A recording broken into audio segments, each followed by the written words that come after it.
आपने देखा होगा, अभी गांधी जी की फोटो देखी आपने, गांधी जी के साथ आपको 3-4 महिलाएं दिखेंगी ही दिखेंगी। सही? मोहन भगवत के साथ आपने किसी महिला की फोटो देखी है? कभी देखी है? हो ही नहीं सकता।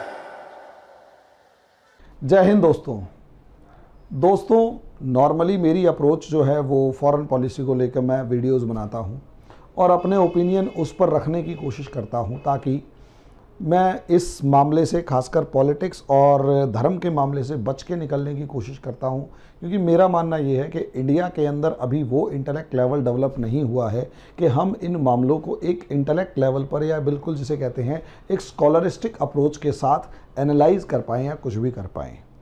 अब ऐसी सिचुएशन में कभी कभार ऐसा होता है कि कुछ बयान ऐसे आ जाते हैं जो टोटली, जिसे कहते हैं कि हम उस ओपिनियन को अपनी बात रखे बगैर रह नहीं पाते, वो बिल्कुल ही एक्सट्रीम लेवल पर होते हैं। और ये एक्सट्रीम लेवल आज मेरे को महसूस हुआ, जो कि मैं डिस्कस करने वाला हूँ कि नाउ फाइनली, मतलब राहुल गांधी फाइनली किल्ड महात्मा गांधी। राहुल गांधी ने अंतिम तौर पर फाइनली पूरे तौर तरीके से महात्मा गांधी की हत्या कर दी। अब इसके ऊपर डिस्कस करें उससे पहले छोटी सी इन्फॉर्मेशन। दोस्तों, अगर आप यूपीएससी की तैयारी करना चाहते हैं और मेंस की तैयारी की तरफ आगे बढ़ रहे हैं, तो बहुत सारी बार मैक्सिमम टाइम सिलेक्शन इसलिए नहीं होता क्योंकि आप आंसर राइटिंग अच्छी नहीं कर पाते। और आंसर राइटिंग अच्छी ना कर पाने के पीछे का एक सबसे बड़ा कारण है कि हम लोग टेस्ट सीरीज़, जो बड़े बड़े इंस्टीट्यूट्स हैं उनकी टेस्ट सीरीज़ को प्रॉपरली हैंडल नहीं कर पाते, उनको सॉल्व नहीं कर पाते, अप्रोच डेवलप नहीं कर पाते, या उनको ढंग से कर नहीं पाते। इसीलिए हमने एक पूरा प्रोग्राम स्टार्ट किया है। 11 अक्टूबर से क्लास स्टार्ट होगी। इस बैच के अंदर हम आपको जितने भी रिनॉन्ड इंस्टीट्यूशंस हैं उन सब की मेंस की टेस्ट सीरीज़ के जो सेलेक्टेड अच्छे इंपॉर्टेंट क्वेश्चंस हैं वो सारे सॉल्व करवाएंगे, टॉपिक डिस्कशन के साथ, नोट मेकिंग के साथ, फ्लो चार्ट्स बनवा दिए जाएंगे, मॉडल आंसर्स लिखवा दिए जाएंगे, तो जिससे आपकी प्रिपरेशन अच्छी खासी हो। इन दोनों नंबर्स पे कॉल करेंगे, मिस कॉल भी दे देंगे तो भी आपका एंट्री हो जाएगी, आपको फर्दर इन्फॉर्मेशन मिल जाएगी। दूसरी चीज़ दोस्तों, सबसे बड़ी बात कि बहुत सारे स्टूडेंट्स की डिमांड थी कि सर हमारे लिए भी जो ग्रेजुएशन करने वाले हैं, पोस्ट ग्रेजुएशन करने वाले हैं या वर्किंग, इन बच्चों के लिए भी बैच शुरू किया जाए जो यूपीएससी की तैयारी करना चाहते हैं। तो जॉब के साथ या ग्रेजुएशन के साथ आईएएस की तैयारी आप कर सकते हैं। हमने इसका भी एक इंटीग्रेटेड प्रोग्राम लॉन्च किया है। 20 सितंबर से इसका फर्स्ट बैच लॉन्च होगा, तो जल्दी से जल्दी आप इसके अंदर जुड़कर हमारे से कांटेक्ट कर सकते हैं। ये इसका नंबर है। अब दोस्तों, टॉपिक के ऊपर आ जाते हैं कि असलियत में सबसे पहली बात तो समझिए यहाँ पर कि एक इंसान की हत्या कब होती है। एक आम आदमी को अगर देखा जाए ना दोस्तों, तो आम आदमी की हत्या तब होती है जब उसका शरीर चला जाता है, क्योंकि उसकी बुद्धि या उसके विचार वो नहीं होते जो दुनिया को कुछ दिशा दिखा सकें या दुनिया के लिए कुछ नए हो या कुछ अचीव किया गया हो। खासकर नेता वगैरह लोग जो हैं, इनकी हत्या अगर करनी है तो ज़रूरी नहीं है आप इन्हें गोली मारें। गोली मारना तो इनका सॉल्यूशन है ही नहीं। असलियत में इनके सम्मान की हत्या की जाती है, तो इनका सम्मान खत्म कर देना ही इनकी हत्या होती है। लेकिन एक बुद्धि से भी, मतलब एक नेता से आगे एक स्टेट्समैन, एक युग पुरुष वो है जिसका सम्मान पीढ़ी दर पीढ़ी एक के बाद एक दूसरा चलता चला जाता है, और वो उसके विचार, उसकी आइडियोलॉजी जो है वो पीढ़ियों को रास्ता दिखाती है, लगातार हर पीढ़ी को कुछ ना कुछ नया संदेश देती हैं। और यदि आप उसके विचार को, यदि आप उसकी जो उस विचारधारा है उसे मार दो, तो उस इंसान की हत्या हो जाती है। डिस्कस यहां मैं यही करूंगा, यहां मैं यही डिस्कस करने वाला हूं कि राहुल गांधी ने कैसे फाइनली गांधी को मारा। लोग कहते हैं नाथूराम गोडसे ने गांधी को मारा।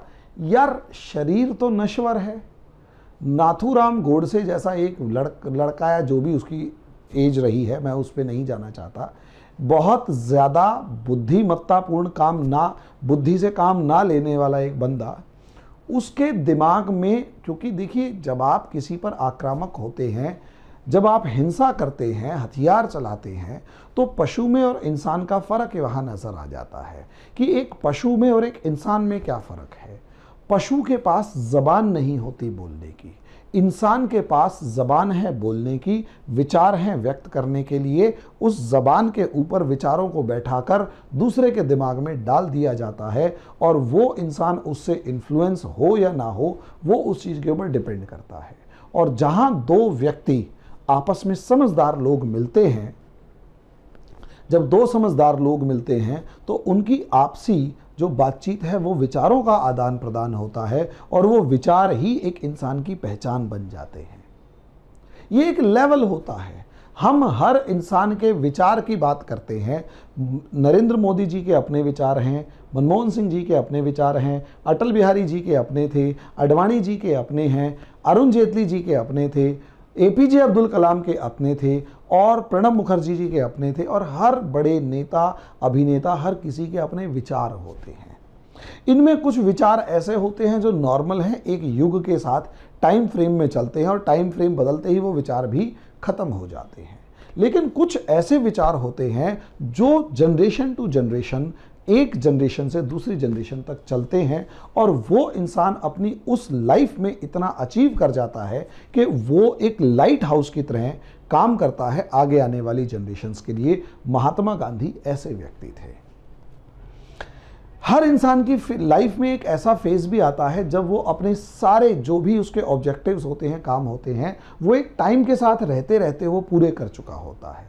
महात्मा गांधी को भी हम यही देखेंगे कि महात्मा गांधी एक एलीट क्लास फैमिली से में पैदा हुए, लंदन जाके बैरिस्ट्री करी, पढ़े लिखे,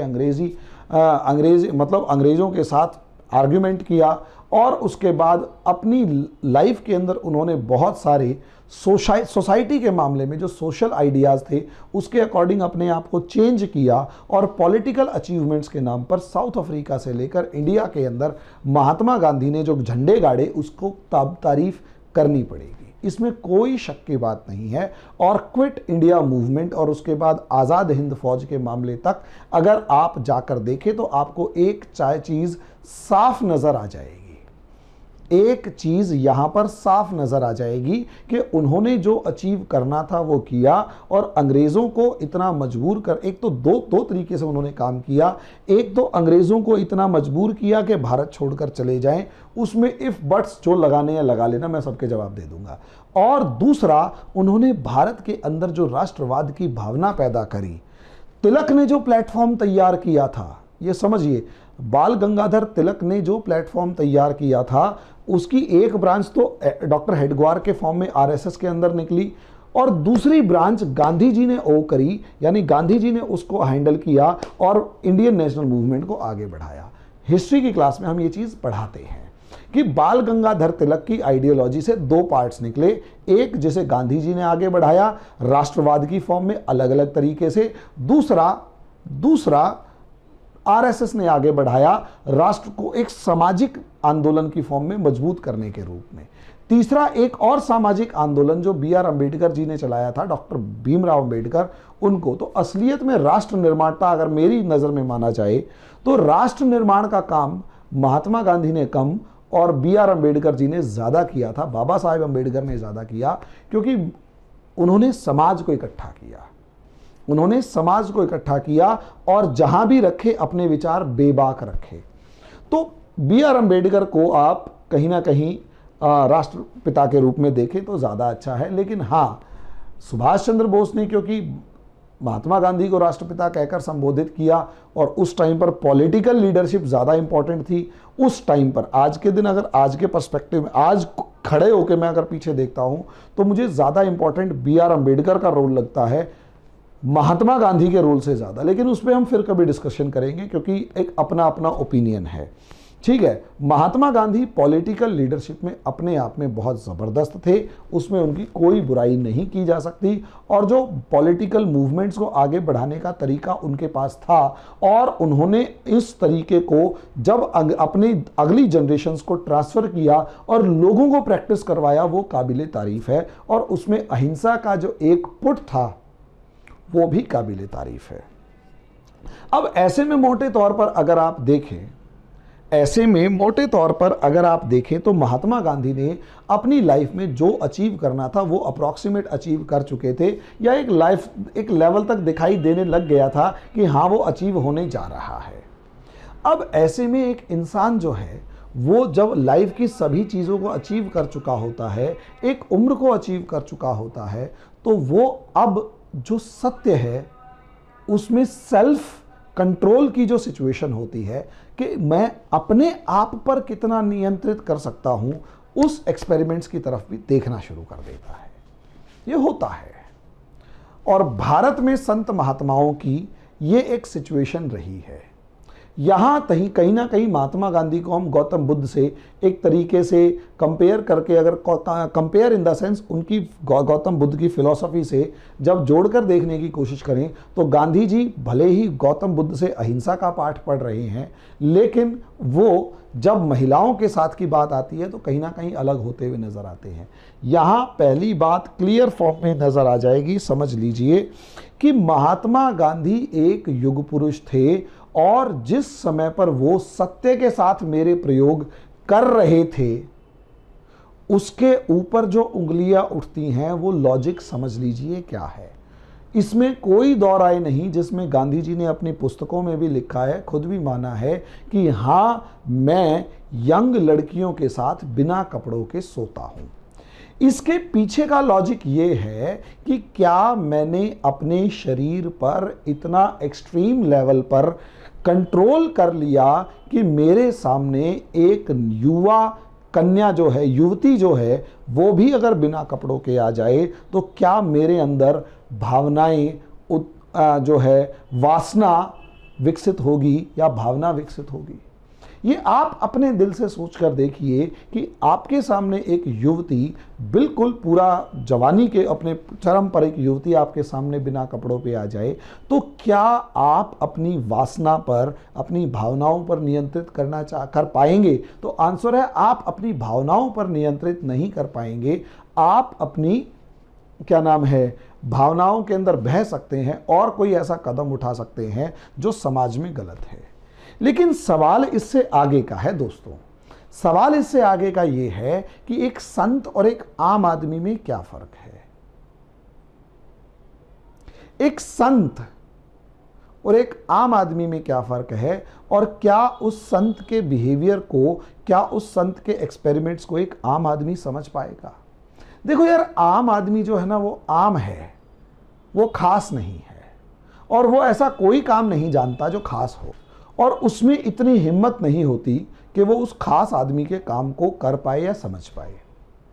भाई आम आदमी को यदि देखा जाए तो वो वासनाओं का शिकार है, और यही एक कारण है कि क्योंकि वो वासनाओं का शिकार है, इसलिए जब कई मामलों में आप अखबारों में भी खबर सुनते होंगे कि कुछ मामलों में भाई ने बहन के साथ गड़बड़ कर दी, बाप ने बेटी के साथ गड़बड़ कर दी, पड़ोसी ने लड़की के साथ गड़बड़ कर दी, 2 से 3 साल की लड़कियों का रेप हो गया, क्योंकि ये वासना का एक्सट्रीम लेवल है जो कि एक आम आदमी में, निकृष्ट व्यक्ति में होता है, घटिया आदमी में होता है। साधारण व्यक्ति में उस वासना पर आधा अधूरा कंट्रोल होता है, वो अपने और पराई के बीच में अंतर करके वासना का शिकार तो वो भी होता है। यही एक कारण है कि बड़े बड़े नेताओं के सेक्स स्कैंडल्स जब सामने आते हैं तो हाहाकार मचा हुआ होता है। लेकिन उसका एक आम आदमी का सोचने का तरीका है, क्योंकि वो इस लेवल से अपने और पराई के डिफरेंस से आगे वो सोच ही नहीं पा रहा, वो इमेजिन ही नहीं कर पा रहा कि क्या इससे आगे भी दुनिया है। वो इमेजिन ही नहीं कर पा रहा, और क्योंकि वो इमेजिन ही नहीं कर पा रहा कि इससे आगे भी दुनिया है, तो वो ये सोच ही नहीं पा रहा कि क्या पॉसिबल है कि एक बूढ़ा 60 या 70 साल की उम्र का व्यक्ति जवान लड़कियों के साथ बिना कपड़ों के सोए और वो गलत काम ना करे। तो आम आदमी का विचार जब गांधी के बारे में ऐसा होता, जब गांधी के बारे में आम आदमी को ऐसा पता लगता है, तो आम आदमी वो उसी मानसिकता के साथ रिएक्ट करता है। यार बुड्ढा ठरकी था, आम आदमी वैसा ही रिएक्ट करता है। अब आ जाते हैं, यानी असलियत में आम आदमी को गांधी जी के उन प्रयोगों के बारे में पता नहीं है, और अगर पता है तो वो आम आदमी उतने बुद्धि नहीं रखता कि गांधी के उस एक्सपेरिमेंट को चेक करके देखे या उस एक्सपेरिमेंट को समझे, उस लेवल को समझे कि वो संत थे। अब आ जाते हैं, एक बेवकूफ ने, सच में ये बेवकूफ इंसान है, मैं खुल के कह रहा हूं, मेरे को बड़ा दुख है, सबसे बड़ा दुख है कि मेरे देश के अंदर लोकतंत्र मरता हुआ नजर आ रहा है। Yes, our democracy is going to die. Why? भाई, the beauty of democracy is opposition.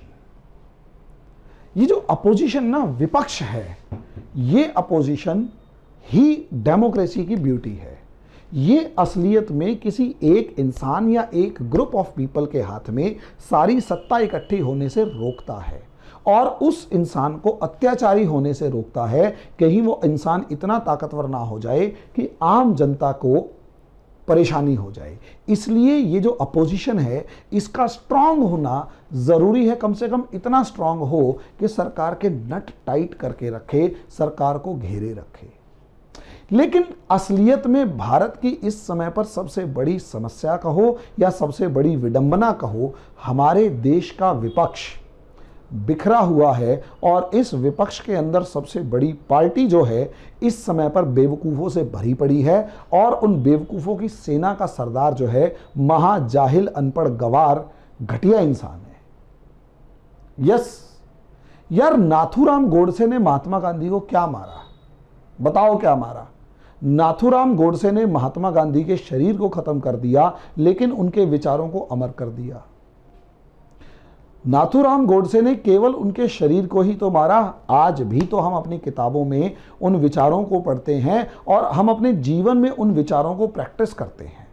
ये चीज़ मैंने जब सामने देखी, और आपने भी इस चीज़ को देखा कि अन्ना हजारे मूवमेंट के अंदर 2012-13 के अंदर जिस तरीके से रामलीला ग्राउंड के अंदर लाखों की भीड़ इकट्ठी हो गई थी, और बिना आराम से, बिना कोई वायलेंस किए चुपचाप घर चली गई थी, वो क्या अचीवमेंट था? सरकार उखाड़ के फेंक दी। जेपी मूवमेंट गांधी जी की ही तो देन था। गांधी जी के ही विचारधारा के ऊपर चलने वाले जो जेपी थे, उन्होंने ही तो मामले को आगे बढ़ाया और बिल्कुल गांधीवादी तरीके से सरकार उखाड़ के फेंक दी। यानी गांधी आज भी हमारे अंदर जिंदा हैं। जब हम किसी भी डिस्प्यूट को देखते हैं, लड़ाई हो रही है या प्रॉब्लम को देखते हैं, तो हम वहां पर बातचीत से उस मुद्दे को सुलझाने की कोशिश करते हैं। हम तालिबानियों की तरह बंदूकें उठाकर एक दूसरे को गोली मारने की बात नहीं करते। यहां उस तालिबानी सोच की बात मैं इसलिए लेकर आया क्योंकि गांधी ने हमें अहिंसा का पाठ पढ़ाया। लेकिन राहुल गांधी ने क्या किया? राहुल गांधी एक मंद बुद्धि व्यक्ति है, इसको कुछ आता जाता है नहीं, समझे। आज तक का इसका सबसे बड़ा रिकॉर्ड ये है कि जितने इलेक्शन लड़े हारा, और जहां नहीं गया वहां भी कांग्रेस जीत गई। और सबसे ज़्यादा मज़े की बात यह कि जब मेरे पास जोक्स आते हैं इसके मामले में कि भाई असलियत में बीजेपी का सबसे बड़ा स्टार प्रचारक कौन, तो अगर आप ऑप्शन लगाओगे तो मोदी तो गलत, और अगर लगाओगे राहुल गांधी तो सही। ये बिल्कुल इस विचार में साफ नज़र आ रहा है।